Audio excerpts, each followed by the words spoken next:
کہ سائرس ایرانی ذوالقرنین تھا، اور پھر اس پر بھی اٹھائے جانے والے اعتراضات سائرس ایرانی کو ذوالقرنین تسلیم کرنے یا یہ نظریہ دینے والوں کو لاجواب کر دیتے ہیں۔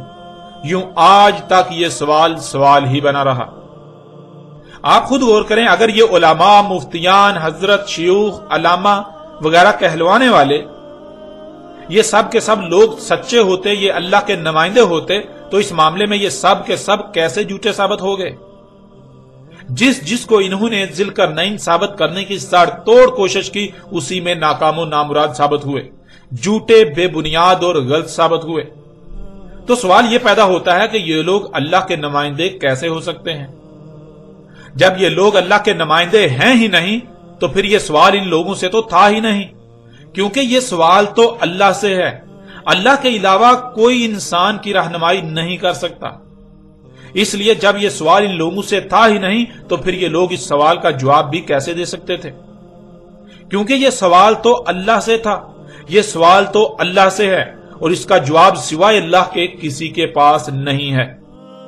اس لیے سوال کے جواب کا اصل حقدار اللہ ہے۔ اگر اللہ کے علاوہ کوئی بھی اس کا جواب دینے کا دعوے دار بنتا ہے تو لا محالہ وہ مشرک اعظم تو ہو سکتا ہے، اپنی خواہشات کی اتباع کرنے والا اپنی خواہشات کو الہ بنائے ہوئے تو ہو سکتا ہے، مگر اللہ کا غلام ہرگز نہیں ہو سکتا، وہ اللہ کا نمائندہ ہرگز نہیں ہو سکتا، وہ مومن ہرگز نہیں ہو سکتا۔ وَيَسْأَلُونَكَ عَنِ ذِي الْقَرْنَيْنِ قُلْ سَأَتْلُو عَلَيْكُم مِّنْهُ الذِّكْرَ۔ اس آیت کے شروع میں اللہ سبحانہ وتعالی کا کہنا ہے، یہ جو سوال کیا جا رہا ہے، انسان اپنی حاجت روائی کے لیے اللہ کے نمائندے ہونے کے دعوے داروں کی طرف لپک رہے ہیں۔ یہ سوال ان جھوٹے مکار اور اللہ کے شریکوں سے نہیں ہے، بلکہ یہ سوال اللہ سے ہے۔ انسان چونکہ ان لوگوں کو اللہ کے نمائندے سمجھتے ہیں، اس لیے وہ اپنی حاجت روائی کے لیے، اپنے سوال کے جواب کے لیے ان لوگوں کی طرف لپکتے ہیں۔ اس لیے یہ سوال ان سے نہیں بلکہ یہ سوال اللہ سے ہے، اور اللہ تیری صورت میں ان کے اس سوال کا جواب دے گا۔ سوال ہے ذوالقرنین یعنی دو کرن والے کے بارے میں کہ دو کرن والا کون ہے۔ آگے اللہ سبحانہ تعالیٰ کا کہنا ہے، قُلْ سَأَتْلُو عَلَيْكُم مِّنْهُ الذِّكْرَ۔ انہیں جواب دو، کہو انہیں ابھی تلاوہ کر رہا ہوں تم پر اس سے یاد دہانی، یعنی جو تمہیں بلا دیا گیا۔ ناظرین، آگے بڑھنے سے پہلے لفظ ذوالقرنین کے بارے میں جان لینا بہت ضروری ہے، اور پھر لفظ ذوالقرنین کی جو بھی وضاحت کی جائے دیکھنا یہ ہے کہ کیا قرآن اس کی تصدیق کرتا ہے یا نہیں، کیونکہ قرآن العزیز الحکیم ہے۔ قرآن میں ترتیب ایسی ہے کہ اگر کسی لفظ کا ذکر کیا جا رہا ہے تو ساتھ ہی آگے اس کی وضاحت بھی قرآن خود ہی کر رہا ہوتا ہے۔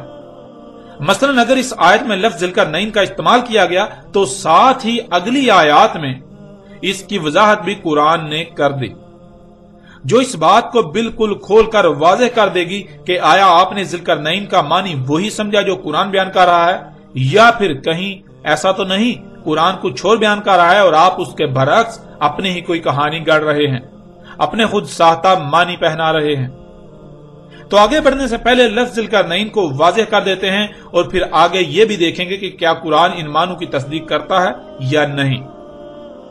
ذوالقرنین 3 الفاظ کا مجموعہ ہے۔ ذی القرنین، ذی کے معنی ہے حاصل شدہ، یعنی جو آپ کو حاصل ہو چکا، جو کسی کو حاصل ہو چکا، جو کسی کے پاس ہے، جو کسی کے اختیار میں آ چکا۔ اگلا لفظ ہے الف لام۔ کسی بھی لفظ کے شروع میں الف لام کا استعمال اسے مخصوص بنا دیتا ہے، یعنی کسی عام شے کا ذکر نہیں کیا جا رہا بلکہ کسی خاص شے کا ذکر کیا جا رہا ہے۔ پھر اگلا لفظ ہے کرنین۔ ناظرین، ویسے تو صرف اور صرف واحد اور جمع کا صیغہ ہوتا ہے، لیکن عربی میں ایسا نہیں ہے۔ اللہ سبحانہ و تعالیٰ نے ہر شے سے اس کا جوڑا بنایا، تو عربی میں جوڑے کا صیغہ بھی پایا جاتا ہے جسے تثنیہ کہا جاتا ہے، یعنی واحد، تثنیہ اور جمع۔ عربی میں 3 صیغے استعمال ہوتے ہیں۔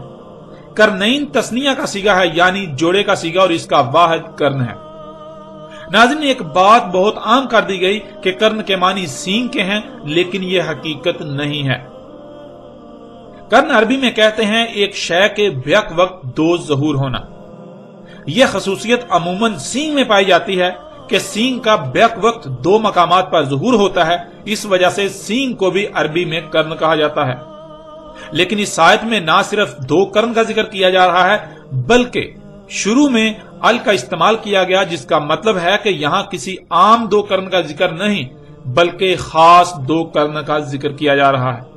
یہ کوئی مخصوص 2 قرن ہے، اور پھر یہ بات بھی کسی سے ڈکی چھپی نہیں ہے کہ سورج کے مقام طلوع یا مقام غروب کو عربی میں قرن کہا جاتا ہے، اور اسی وجہ سے قرن کہا جاتا ہے کیونکہ سورج جہاں آپ کو غروب ہوتا ہوا نظر آ رہا ہوتا ہے وہیں سے وہ ایک دوسری قوم پر طلوع ہوتا ہوا بھی نظر آ رہا ہوتا ہے، یعنی سورج کے بیک وقت اس مقام پر 2 ظہور ہوتے ہیں۔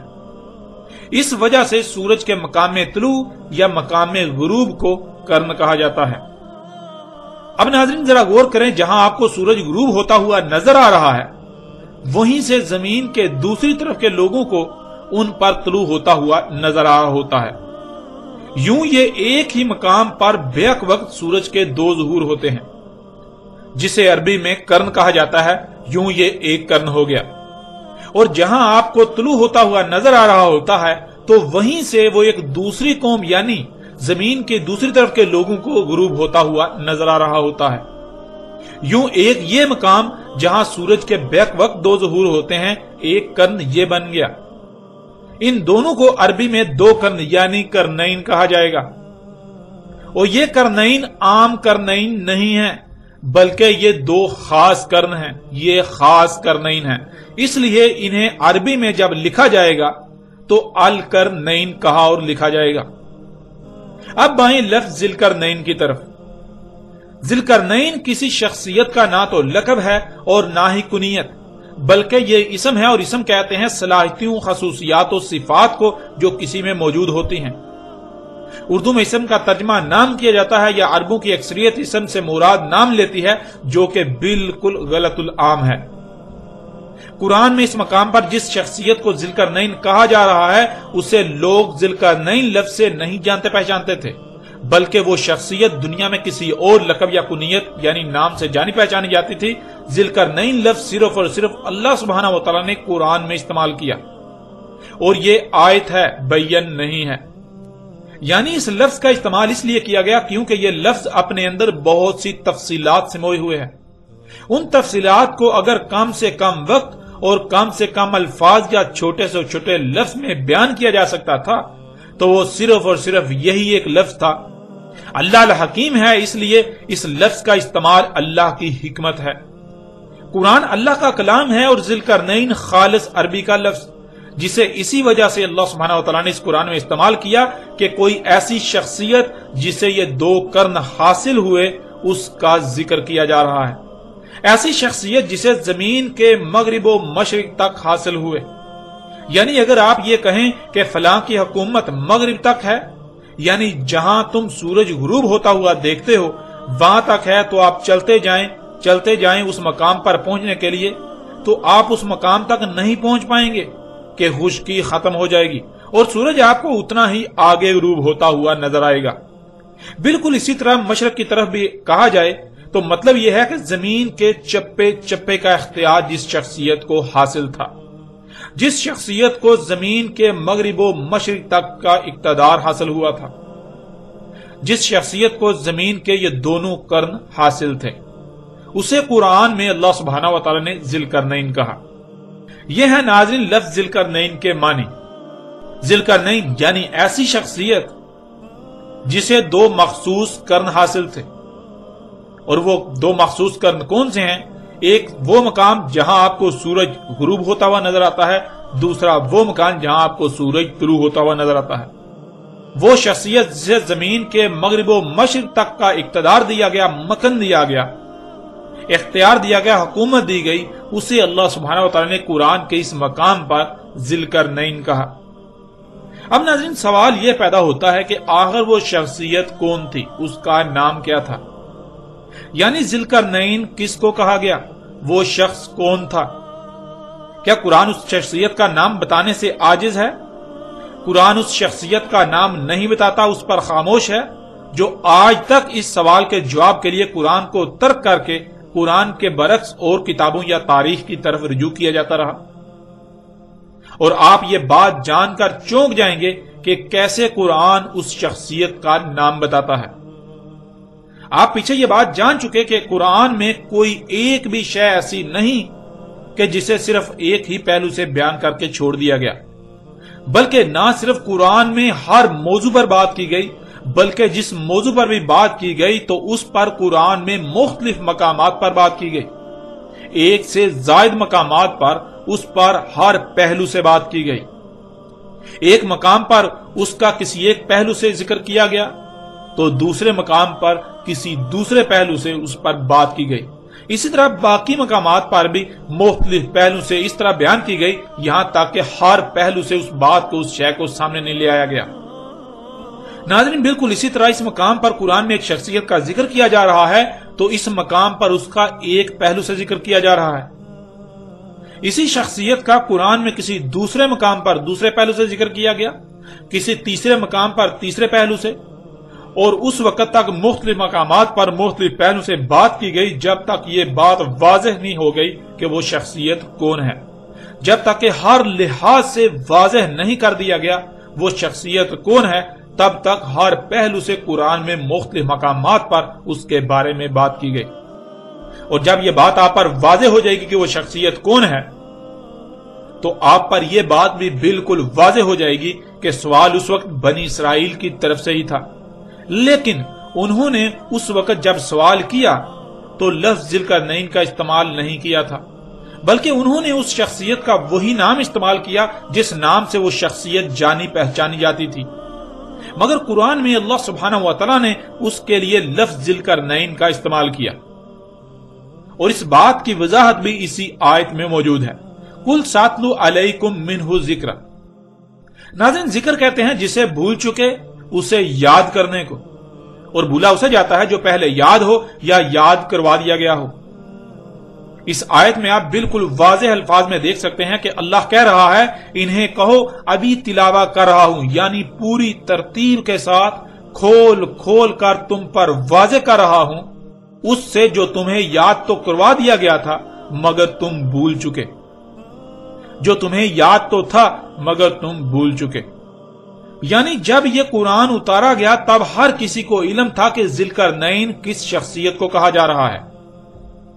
اس وقت یہ سوال تھا ہی نہیں کہ ذوالقرنین کون ہے، بلکہ اس وقت جس شخصیت پر اعتراض تھا اس کے بارے میں پوچھا جا رہا تھا کہ آیا وہ مومن تھی یا مشرک۔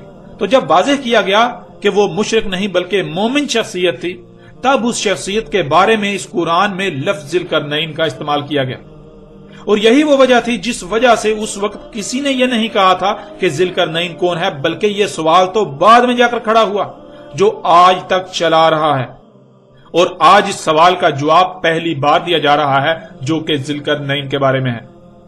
اب دیکھتے ہیں کہ قرآن آگے کیا کہتا ہے، اس سوال کا کیا جواب دیتا ہے۔ آگے اللہ سبحانہ تعالیٰ کا کہنا ہے اِنَّ مَكَنَّا لَهُ فِي الْأَرْضِ، اس میں کچھ شک نہیں مکن دیا تھا ہم نے اس کو، یعنی اختیار و اقتدار دیا تھا ہم نے اس کو زمین میں۔ ناظرین، اس سے پہلے کہ آیت کے اگلے حصے کی طرف بڑھیں، پچھلی آیت کے پہلے حصے میں ذوالقرنین کے بارے میں سوال ہے، اسی آیت کے اگلے حصے میں کہا جا رہا ہے کہ ابھی تلاوہ کر رہے ہیں، یعنی ابھی تم پر اس سے ذکر کھول کھول کر پوری ترتیب کے ساتھ واضح کر رہے ہیں۔ اور اگلی آیت کے پہلے حصے میں اب جواب دیا جا رہا ہے کہ ذوالقرنین وہ شخصیت تھی جسے ہم نے زمین میں اقتدار و اختیار دیا تھا۔ آگے بڑھنے سے پہلے یہ جاننا ہوگا کہ کس کو زمین میں اقتدار و اختیار دیا گیا، کس کو زمین میں مکن دیا گیا، یعنی کس کو زمین میں حکومت دی گئی۔ اور آپ جانتے ہیں کہ زمین میں تو بہت سو کو اختیار و اقتدار دیا گیا، حکومت دی گئی، کوئی ایک شخصیت تو ہے نہیں، لیکن یہاں تک قرآن نے اتنا واضح کر دیا کہ ذوالقرنین ان لوگوں میں سے ہے، ان شخصیات میں سے ہے جن کو زمین میں مکن یعنی زمین میں اقتدار و اختیار حکومت دی گئی تھی۔ یوں کھرب ہا کھرب میں سے صرف سینکڑوں یا ہزاروں شخصیات پیچھے رہ جاتی ہیں، وہ شخصیات جن کو زمین میں حکومت دی گئی، جس سے ذوالقرنین کی پہچان بہت حد تک آسان کر دی گئی۔ اب جب قرآن سے ہی سوال کیا جائے کہ زمین میں کس کو مکن یعنی اقتدار و اختیار دیا گیا، حکومت دی گئی، تو قرآن بھی کسی ایک کا نام نہیں بتاتا بلکہ قرآن بہت سو کا ذکر کرتا ہے۔ تو اب سوال یہ پیدا ہوتا ہے کہ اے اللہ، مکن تو زمین میں بہت سو کو دیا گیا،